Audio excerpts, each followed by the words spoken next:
I'm not anti-physics. I know that 200 calories of chips is twice the portion of 100 calories of chips. I do understand that.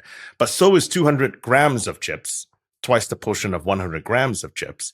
And no one is trying to compare 200 grams of chips to 200 grams of carrots. Giles Yeo emphasizes that while calories are a measure of energy, they are not all equal when it comes to how our bodies process them. The way food is prepared and its composition, especially protein and fiber content, affects how many calories our bodies can actually extract and use. For example, cooking food makes calories more accessible, which historically helped human brain development, but today can contribute to easier weight gain. The quality of calories matters more than just the quantity. Comparing 200 calories of chips to 200 calories of carrots ignores the vastly different nutritional profiles and how the body metabolizes these foods. This insight challenges the simplistic calorie counting approach and encourages focusing on food quality, processing, and nutrient density for better health outcomes. People get so obsessed with just the number that when they're cutting calories, they're considering the quality of the food that they're eating. The major issue is not the quantity, it is the quality. Giles points out a critical flaw in many dieting strategies: an overemphasis on calorie counting without regard to the nutritional quality of food. While reducing calorie intake can lead to weight loss if done in a balanced way, many people focus solely on the number and neglect the importance of what those calories consist of. Foods high in protein and fiber require more energy to digest and metabolize, making them more beneficial for weight management and overall health. Conversely, ultra-processed foods, often cheap and calorie-dense, lack essential micronutrients and fiber, contributing to poor health despite low cost. This shift in focus from quantity to quality can lead to more sustainable and effective dietary habits. For every 100 calories of protein you eat, pure protein calories, we are only ever able to use 70 calories, 70. So protein counts are 30% wrong everywhere because we give it off as heat, as part of the energy we put in to sorting out protein. The metabolism of macronutrients, protein, carbohydrates, and fats differs significantly, impacting how many calories we actually absorb. Protein is the most metabolically costly to process, with about 30% of its calories lost as heat during digestion and metabolism.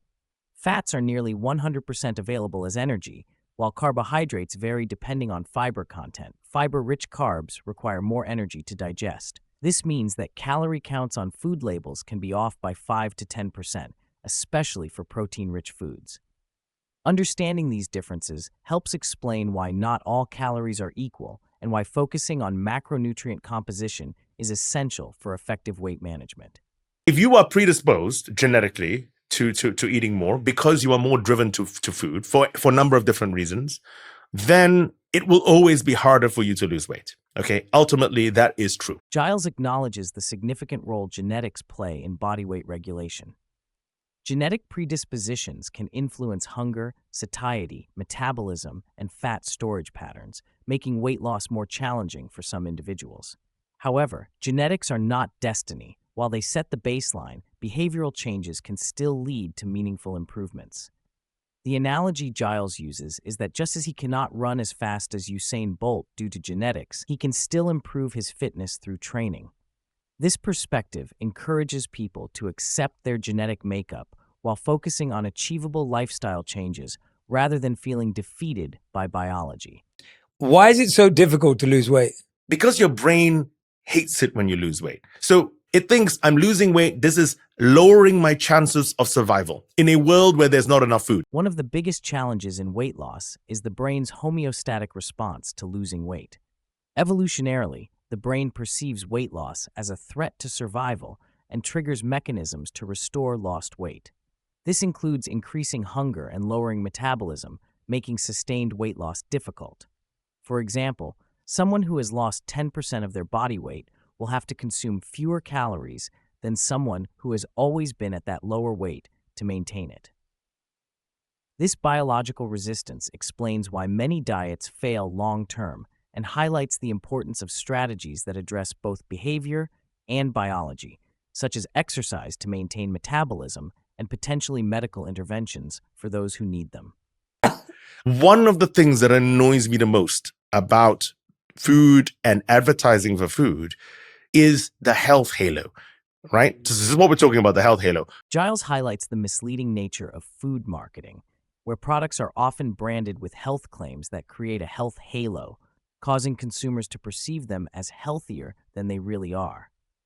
For example, tortilla chips labeled as high protein and packaged in green bags may seem like a healthy choice, but they remain processed snack foods often high in fat and calories.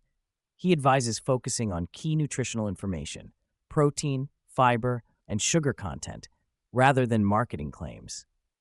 Understanding how to read labels critically can help consumers make better choices and avoid falling for deceptive packaging. If you had 100 calories of corn on the cob, and then you looked in the blue the next day, it's quite clear you haven't absorbed anywhere close to 100 calories of sweet corn. But when you take sweet corn, exactly the same corn, you desiccate it. Food processing significantly affects how many calories our bodies absorb. Whole foods like sweet corn contain fiber and complex structures that limit calorie absorption. When processed, such as drying, cooking, or grinding, these structures break down, making calories more accessible and easier to absorb. For example, desiccated corn or corn used in tortillas provides more usable calories than raw corn. This principle applies broadly. Cooking and processing generally increase calorie availability, which historically was beneficial, but today can contribute to overconsumption and weight gain. Recognizing this helps explain why processed foods often lead to higher calorie intake despite similar portion sizes. There's a marketing element to it, so therefore healthy food, they can make money from it. But then what then happens is there are cultural differences as well, right? Because then what happens is people say lentils are cheap, which is true. But that's a culturally specific thing. If you go to India, you go to South, everyone knows how to cook lentils. So lentils are cheap because everyone can do it. But other things are not. Here, the cost of healthy food is influenced by marketing, cultural familiarity, and preparation time. While some healthy staples like lentils are inexpensive in cultures where they are commonly consumed and well understood, they may be less accessible or convenient elsewhere due to lack of cooking knowledge or time constraints. Additionally, processed convenience foods are often cheaper and quicker to prepare, making them more attractive in busy lifestyles. This complexity means that improving diet quality requires not only making healthy foods affordable, but also culturally appropriate and easy to prepare, alongside education to empower people to cook and eat healthily within their context. the reason these drugs are good is because they're powerful and they work. The reason these drugs are bad is because they're powerful and they work for everybody. They make you feel fuller, whether or not you're 300 pounds looking to lose 100, or whether or not you are a 16-year-old girl who's 75 pounds. That is the problem. Weight loss drugs like Ozempic are effective because they modify gut hormones to reduce appetite and increase satiety. However, their power is a double-edged sword. They work indiscriminately, meaning people who do not medically need them may use them for cosmetic reasons, risking excessive weight loss and malnutrition. These drugs do not improve diet quality or behavior. They simply reduce food intake. Giles stresses that such medications should be reserved for individuals with obesity-related health issues, not as general weight loss aids. Proper use requires medical supervision and should be part of a broader strategy, including diet and lifestyle changes. Think about your diet as protein intake, fiber intake, and sugar intake in the percentages that Giles broke down. 16% of protein, 30 grams of fiber, and 5% sugar or less. And all of a sudden, now you're hopefully going to feel healthier, have more energy, and naturally eat less. Yes. Giles concludes with a simple yet powerful framework for improving diet quality. Prioritize adequate protein, around 16% of energy, increase fiber intake to about 30 grams daily, and limit free sugars to 5% or less of total energy. This approach naturally leads to better satiety, improved metabolic health, and reduced consumption of ultra-processed foods. Importantly, focusing on these macronutrient targets, rather than obsessing over calories, helps people make sustainable, culturally adaptable dietary changes that promote long-term health and well-being.